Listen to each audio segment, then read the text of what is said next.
கேரளா மாநிலமான எர்ணாகுளத்துக்கு நீங்கள் நம்ம மதுரைக்கு ட்ராவல் பண்ணணுமா? அப்போது ஒரு சூப்பரான பஸ் இருக்குது. ஆமாங்க, கொச்சி மகாராஜா இந்த பஸ்ஸில் தான் நான் லாஸ்ட் டைம் ட்ரை பண்ணியிருந்தேன். இந்த பஸ் பார்த்திங்கன்னா எர்ணாகுளத்துலேருந்து நைட்டு 7:45 எடுக்கிறாங்க. நைட்டு 7:45 எடுத்து ஏர்லி மார்னிங் 4:45 வந்துடுறாங்க. ஒரு சூப்பரான ஓவர் நைட் சர்வீஸுங்க நம்ம மதுரைக்கு.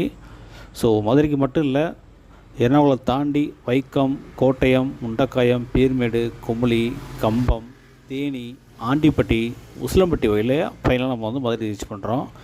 ஒரு சூப்பரான ஓவர் நைட் ஜேர்னி. கிலோமீட்டர் பார்த்திங்கன்னா எக்ஸாக்டாக பார்த்திங்கன்னா 270 கிலோமீட்டர் ஆகுது. அதுக்கு டிக்கெட் ஃபேர் வந்து 370 வாங்குவாங்க. இதே நீங்கள் ஆன்லைனில் புக் பண்ணால் ஒரு 404 ரூபா வந்துடும். ஸோ நான் ஆஃப்லைனில் புக் பண்ணேன், அதனால் 370 வந்தது. ஸோ கிட்டத்தட்ட ஒரு 9 மணி நேரம் 20 நிமிஷம் எடுத்துக்கிறாங்க. பட் அதுக்கு கம்மியாக வந்துடுறாங்க. அதுவும் குறிப்பாக பார்த்திங்கன்னா குமுளி வரைக்கும் தான் அந்த ஹில்ஸில் வந்து ஒரு நார்மல் ஸ்பீடில் வர்றாங்க. பட் கீழே, அதாவது லோயர் கேம்ப்லேருந்து பயங்கரமான ஸ்பீடில் வருவாங்க. குறிப்பாக 90, 100 டச் பண்ணுவாங்க. ஸோ சூப்பரான சர்வீஸு. ஸோ யாராவது நீங்கள் வரணும்னா கண்டிப்பாக ட்ரை பண்ணி பாருங்கள். நீங்கள் ட்ரை பண்ணிங்கன்னா கண்டிப்பாக இதை கமெண்ட்ஸில் கொடுங்க, நானும் தெரிஞ்சுக்கிறேன் எந்தளவுக்கு சர்வீஸ் யூஸ்ஃபுல்லாக இருக்குன்னு மக்களுக்கு. மேலும் இது போன்ற வீடியோ நீங்கள் பார்க்கணுன்னா நம்ம சேனலை மறக்காமல் சப்ஸ்கிரைப் பண்ணி வாட்ச் பண்ணுங்கள்.